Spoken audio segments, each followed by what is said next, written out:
Assalamualaikum warahmatullahi wabarakatuh dan selamat sejahtera. Okey, kita sambung lagi dengan di bawah chapter yang sama, chapter brakes and clutch. Okey. So kita dah last class hari tu kita dah tengok satu example yang related dengan band brake. So hari ni kita nak tengok lagi satu jenis band brake yang kita modified sedikit, yang kita panggil sebagai differential band brake. Okey. So ni adalah kalau kita tengok di dalam note saya ni, so kita ada satu gambar rajah. So gambar rajah ni adalah gambar rajah differential band brake lah, salah satu band brake. Tengok macam lebih kurang sama je macam gambar rajah band brake tu, memang nampak serupa tapi ada sedikit perbezaan saja, especially di bahagian handle tu. So kalau kita tengok handle tu, sebelum ni kalau kita perasan, untuk band brake yang biasa, kabel pada brake ni, pada band brake ni dia attach pada pin connection. Kalau ingat sebelum ni, so benda ni sebenarnya dia attach pada sini. Okey, itu adalah untuk case band brake biasa, kabel pasang di situ. Tapi untuk case ni, kabel pasang, kabel yang lagi satu, kedua-dua kabel pasang pada handle. Okey, sebab tu kita panggil dia sebagai differential band brake. So ada kelebihan menggunakan differential band brake ni berbanding menggunakan band brake biasa.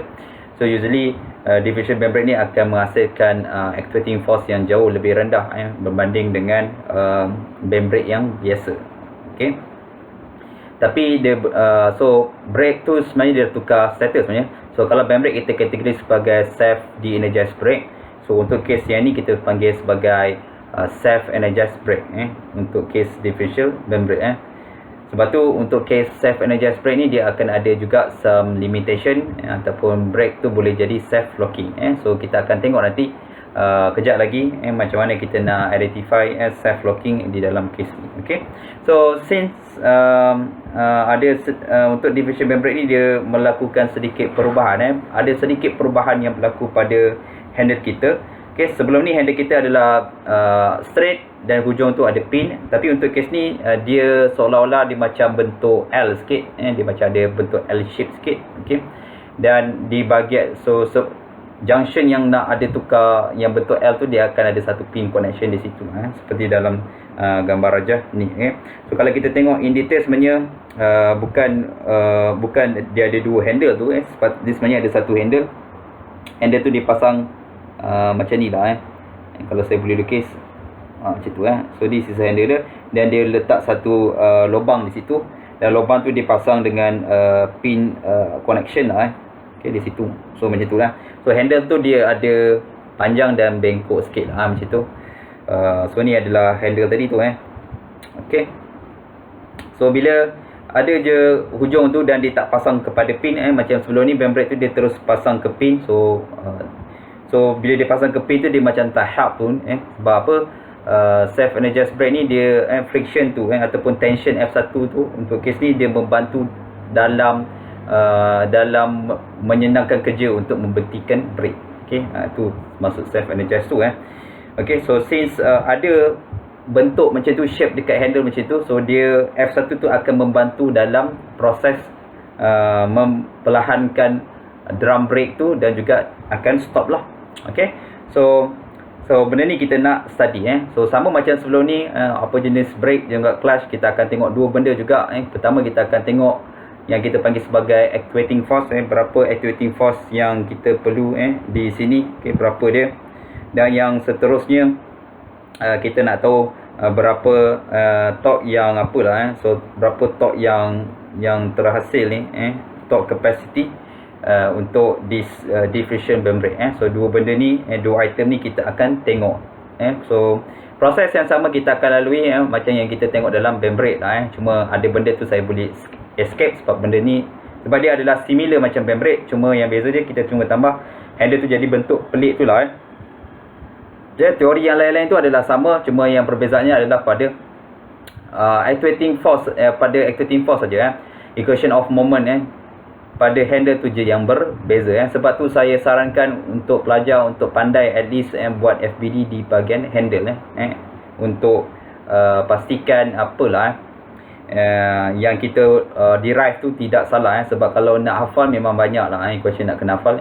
Dalam chapter break dengan kelas memang banyak gila equation nak kena hafal sebab tu saya tak sarankan ada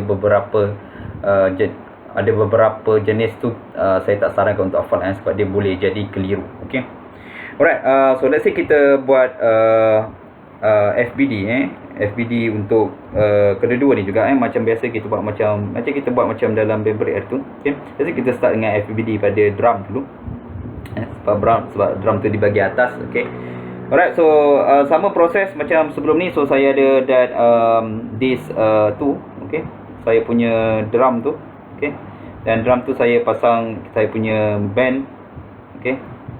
Dan band ni of course dia ada tension and dua tension juga macam sebelum ni. Okey. So since kita tengok arah direction dia adalah pada arah arah rotation dia adalah pada arah clockwise rotation. So this end, okey. So kita punya F1 adalah di bahagian sini dan F2 kita di bahagian sini lah So ni adalah torque yang kita torque capacity yang kita nak cari untuk this case. Okay. Dan of course sebabkan ni adalah roller, so kita ada this reaction pada roller adalah OY dan of course yang ni adalah kita punya OX lah Alright. Dan of course untuk this drum ni kita ada satu size kita ada size of radius of the drum itself lah So sama macam sebelum ni, so kita ambil torque pada point tu, okey, pada point O ataupun pusat bulatan. So kita akan dapat benda yang sama macam sebelum ni, ada torque sama dengan F1 tolak F2 kali dengan radius of drum So equation dia adalah sama seperti band break yang kita dah tengok sebelum ni. Okey. So ni sama, okay, cuma yang berbezanya adalah pada kita punya tu lah pada bahagian handle tu dia ada sedikit perbezaan. So kalau kita tengok sikit bahagian handle, okey. So handle tu sekarang kita dah let's say kita lukis FBD untuk handle pula, okey. FBD untuk handle. So untuk case ni saya punya handle tu sekarang saya ada modification macam tu. Okey. Macam tu modification dia.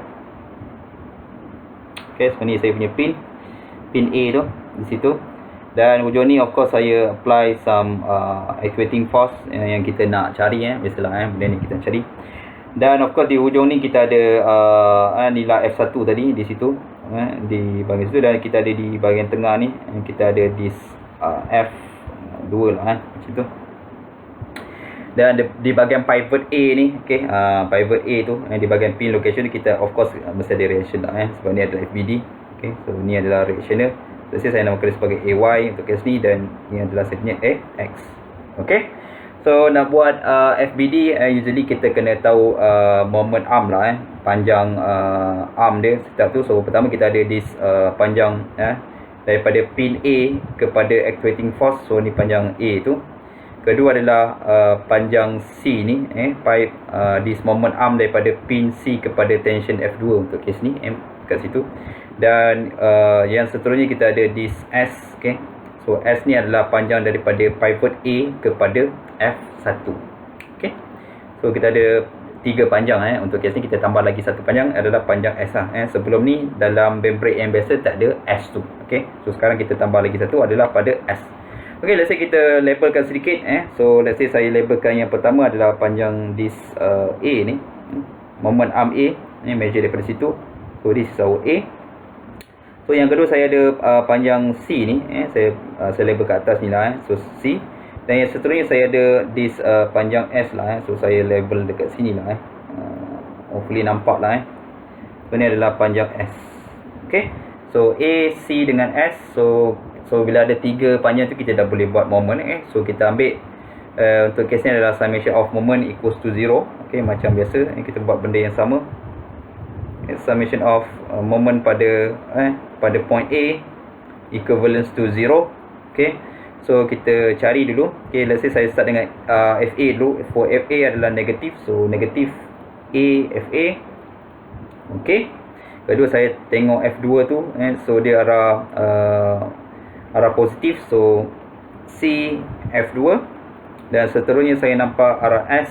So arah S arah negatif. So negatif S F1 equals to 0. Okay.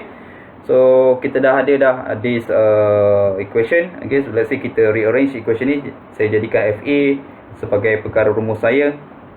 So saya dapat C F2 tolak S F1 divide by A. So ini adalah equation yang kita akan gunakan lah untuk mendapatkan nilai actuating force di hujung pedal tu. Okay. Alright, so rumus ni macam biasa saya akan sarankan pelajar tidak payah menghafal. Okay. Saya sarankan pelajar lukis FPD pada handle dan kamu buatkan summation of moment sama dengan kosong dan kamu solvekan dapatkan nilai macam ni lah. FA tu adalah sebagai perkara rumus dan dapatkan this kind of equation. Okay. Sebab dia akan berubah kalau kita macam yang saya cerita hari tu. So kalau saya ubah dia rotation ni pada arah yang berlainan, let's say untuk case ni saya putar dia pada arah anti clockwise okay, so dia akan ubah benda ni. So yang ni tak ada isu lah yang ni still sama macam tadi. Yang ni tak ada masalah. Okay, kita akan dapat benda yang sama juga. Okay, so isu dia kalau kita pada FBD pada handle ni, so dia dah alternate benda ni. Okay, so ni jadi F1 dan ni akan jadi F2. Okay, so bila dia tukar saja benda tu, so basically kita punya FA ni pun sudah berubah lah. So dia akan jadi sini adalah C F1 tolak S F2 divide by A. Okay, so dia akan berubah macam tu lah. Sebab tu saya tak sarankan kamu untuk menghafal lah untuk case moment. So buat FPD handle dan gunakan summation of moment equal to 0 dan kamu akan dapatkan nilai actuating force FA. Ok, so dalam equation ni saya memerlukan nilai geometri C, S dan juga A panjang moment arm tu, dan juga saya perlukan nilai F1 dan juga F2. Ok, so sama juga dengan torque juga, saya memerlukan nilai F1 dan juga F2 yang masih unknown lagi. So yang ni jangan risau, kita dah tengok hari tu yang relationship of tension tu. So dia adalah proses yang sama. So kita akan gunakan relationship F1 and F2. So kita dah tengok hari tu satu relationship hari tu. So F1 ratio antara F1 dan F2 adalah E F contact angle. So kita boleh gunakan rumus yang sama yang kita dah tengok di dalam band brake hari tu. Dan juga untuk F1 pun sama juga So F1 pun kita akan guna benda yang sama okay. WR P max kan so itu adalah equation ni, WR P max. Okay, so same identical equation yang kita dah saya dah tunjukkan macam mana dia nak terbit daripada hari tu. Okay, so pertama adalah ratio F1 tension yang highest tension divided by lowest tension di dalam band brake ataupun untuk kisah diffusion band brake adalah dia punya ratio tu EF contact angle. Okay, dan kita dan boleh kita cari satu lagi magnitude. F1 adalah WRP max. So W tu adalah lebar shoe, R adalah radius of the drum, dan P max adalah maximum friction lining ataupun untuk case ni adalah mungkin woven material dia yang boleh tahan sebelum dia collapse ataupun pecah lah Okay, okay, so kita ada so bila ada nilai F1 ni WRPMX dan kita rearrange balik equation ni boleh dapatkan nilai F2. So kita boleh substitutekan ke dalam equation FA lah okay, dan dapatkan nilai FA yang sesuai, dan juga torque juga kita akan dapatkan nilai torque capacity untuk case ni. Alright, so kita dah settle lah untuk case theory. So teori sama je macam band brake cuma yang beza dia yang ketara adalah di bahagian FBD pada handle ataupun untuk mencari nilai actuating force. Okay, alright, so sebelum kita habiskan kelas differential band brake ni in term of equation dan teori, kita dah habis dah teori sebenarnya semua ada isu yang tadi sebab differential band brake ni adalah kita kategorikan sebagai self energized brake. So bila dia adalah self energized brake, kita kena tengok juga isu pasal self locking dan sebab dia akan jadi self locking isu so kita nak tengok okay, self energized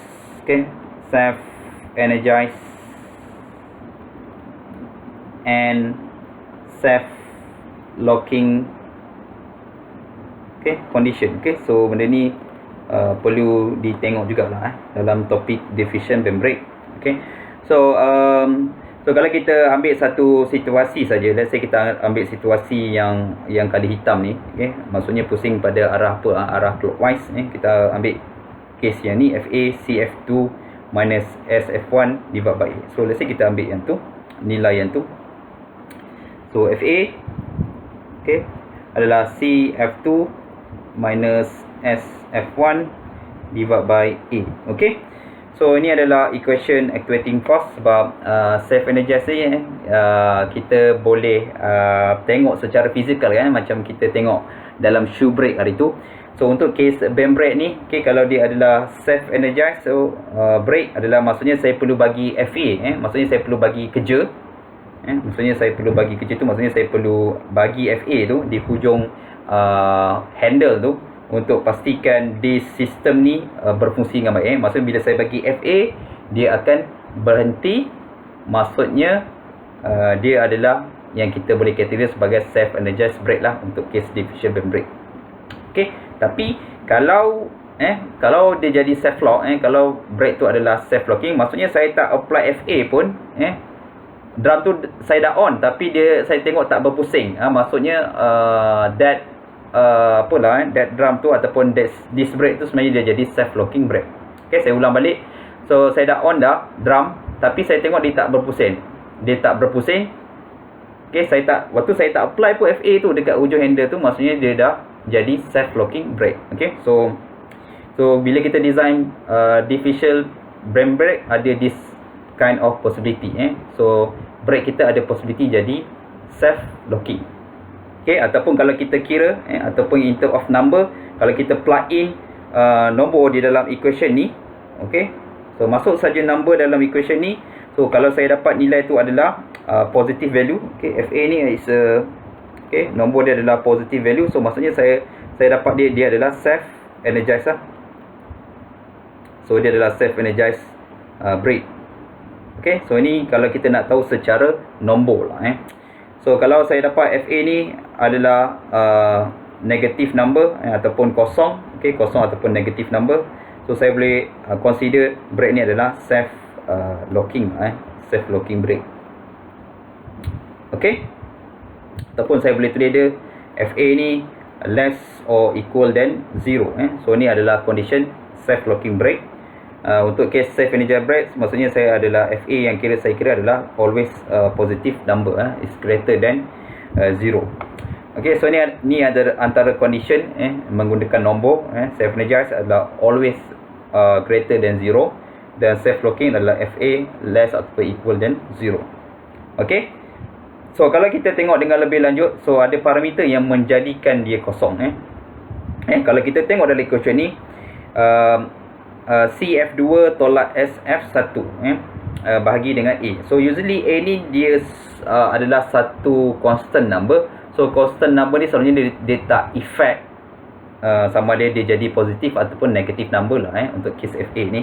So benda parameter yang akan menjadikan dia sama ada positif ataupun negatif adalah term yang ni lah. So term yang ni yang akan jadikan dia sama ada positif ataupun negatif number.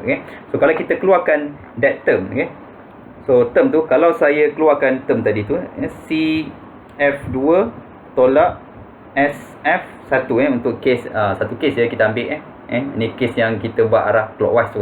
Okay, kalau anti clockwise lain dia terbalik lah. Okay, jadi kita ambil case ni saja.